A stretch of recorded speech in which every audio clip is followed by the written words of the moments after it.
So yesterday, despite the fact that the mayor of Kenosha, Wisconsin said, don't come here, the governor of Wisconsin said, don't come here, Donald Trump forced his way to Wisconsin and had a roundtable event. Now, later, I'm going to tell you about some of these. It almost makes sense to call them crisis actors that Trump brought in for this event. But before I get to that, I want to actually play some clips for you of this completely toxic and pathetic roundtable that Donald Trump did, which he started by saying, everybody maybe should look at taking their masks off. Take a look at this. It's a great honor. If you feel more comfortable, you'll say a couple of words. You might want to take the masks off. Otherwise, you can leave them on. Either way you want.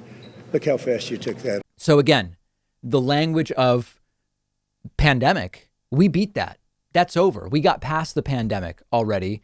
Taking masks off is something people may want to do here. We saw it with 1,500 people at his convention speech. No COVID tests, no masks, no social distancing.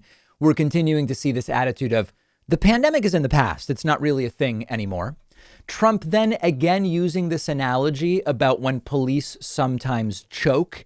And you would imagine that after everything that's happened, including George Floyd, and including the debate over chokeholds, maybe Trump would have some other metaphor to use here. But no. And he also points out that he feels very safe in Wisconsin right now. We can't be threatening them with their pensions are going to be taken away. Their jobs going to be taken away. Everything's going to be taken away. They're going to be living a bad life if they utter an incorrect word.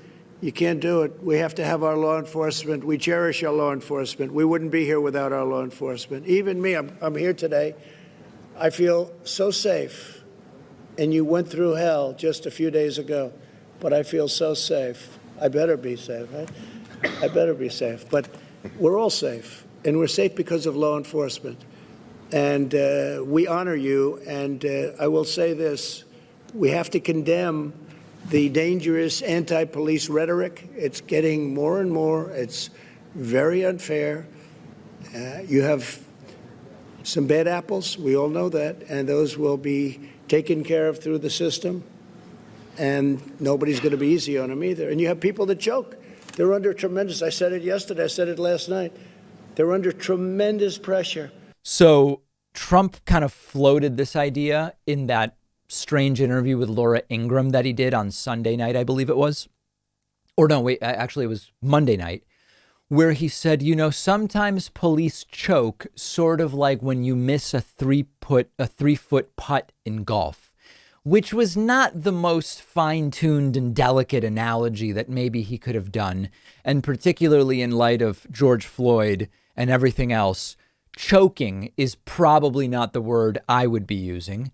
Attorney General William Barr, one of the most extreme sycophants that we've ever seen hold the position of Attorney General, traveled to Kenosha with Donald Trump and insists that the violence that happened after the Jacob Blake shooting was not a legitimate response to a police shooting. Take a look at this. That erupted shortly after the shooting is simply not a legitimate response to a police shooting. And the looting and the arson were unacceptable. And as it progressed, it became more and more distant from the issue of racial justice. It was violence for violence sake. So again, I don't think there's anything wrong with saying looting and arson are not acceptable forms of protest. There are people who think that they are. I happen to disagree. And I think that they are counterproductive forms of protest, more importantly. But notice that William Barr didn't condemn Kyle Rittenhouse, who has been charged with homicide. Trump didn't condemn Kyle Rittenhouse. And in fact, increasingly, the right is making him out to be a hero. So it's not so much about Barr is wrong by criticizing arson.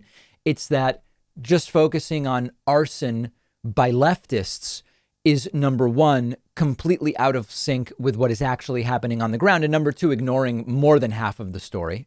Donald Trump was asked whether he thinks police should wear body cameras. This is super interesting because what we're seeing time and again is Trump is devoid of substance. Trump is unable to discuss substance and actual policy. He just can't do it. And here Trump is asked about body cameras. He just hems and haws. He literally gives no answer because he can't. Police do not wear body cameras. Should every police officer in the United States wear a body camera? Body cam? Well, that's very interesting. Let me ask Bill to answer that question. This is what it looks like when your brain is mush. Trump is unable to discuss actual policy substance, even when it's a simple question, just bails out and asks somebody else to help him with the answer. There was another instance of this, an attempt to get Donald Trump to talk about substance. The question was, very simple question, do you believe systemic racism is a problem in this country? And Donald Trump just doesn't answer and says, oh, we should be talking about protests. We're focusing on violent actions, but there have been countless nonviolent protests here in Wisconsin and across the country this summer. People calling for an end to systemic racism. Do you believe systemic racism is a problem in this country? Well, you just keep getting back to the opposite subject. We should talk about the kind of violence that we've seen in Portland and here and other places. It's tremendous violence. You always get to the other side. Well, what do you think about this or that? The fact is that we've seen tremendous violence, and we will put it out very, very quickly if given the chance. And that's what this is all about. I keep hearing about peaceful protests. I hear it about everything. And then I come into an area like this and I see the town is burned down. I mean, you look at Minneapolis. He just cannot answer it, or he won't answer it. The question was not about violence in Portland. The question was simply, do you think systemic racism exists? This is maybe breaking news to some people. You can simultaneously hold the beliefs that arson is bad and that there is reason for people to be upset because of systemic racism in the United States. You can hold that view. You can. Now, whether Trump holds it or doesn't or is not willing to say it, that's a different question. There was a second attempt at basically the same question about systemic racism and systemic change. Trump still unable to answer it. My question was to the protests. Say it again. The peaceful protests that have happened. You're going to have to speak up, sir. The peaceful protests that have happened, you've acknowledged some of them are peaceful. They're calling for structural change. Mr. Blake was shot, I mean, 7 times in the back. Sure. Do you believe that there is a need for structural change? What is your message? Well, I think people are calling for structural change, and then you could take the people of Kenosha that aren't here and that you won't see and that aren't protesting, but they want change also. They want to see law and order. That's the change they want. They want law and order. Just cannot or will not acknowledge or even answer questions about systemic racism. And Aaron Rupar on Twitter asked a good question, which is, what's the point of these trips to places like Kenosha? He flies in, meets with groups of carefully selected sycophants, holds a round table where everybody praises him, and then flies back to D.C. Aaron arguing on Twitter yesterday that it's a complete waste of time and money. I would say something else. It's actually counterproductive when the local officials don't want you there. Remember that the mayor of Kenosha said, don't come here. The governor of Wisconsin said, don't come here. The owner of a business that burned down refused to participate in the photo ops, and they brought in someone else to be photographed with Trump as if they were the owners of this business. I'm going to talk about that a little bit later, but in the meantime, remember that you can follow us on Instagram at David Pakman Show, and remember that this program is mostly funded by individual members who sign up at joinpakman.com. If you're enjoying the programming, consider supporting us with a membership. It's quick, it's easy, and it takes under a minute to sign up at joinpakman.com.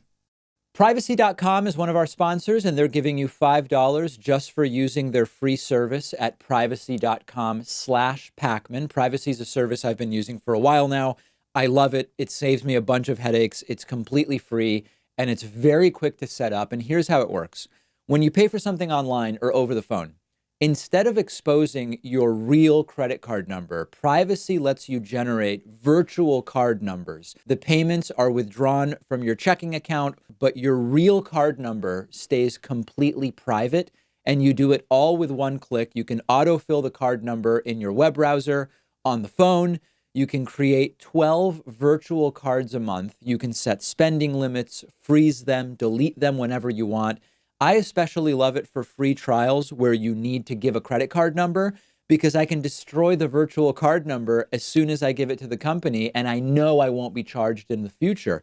If you're ordering food over the phone, why do I need to give a restaurant my real card number if I don't have to? Companies don't have to know who you are. Your real credit card number is protected from the data breaches that happen, unfortunately, more often than we would like, and it's completely free. They do have a paid version with different tiers where you can create more virtual credit card numbers per month, cashback rewards, extra security features. But go ahead and sign up for the free service. It's a no-brainer. Companies can't charge you unexpectedly. You're protected from identity theft. It costs you nothing. And Privacy is giving you $5 to spend just for signing up when you go to privacy.com/Pakman.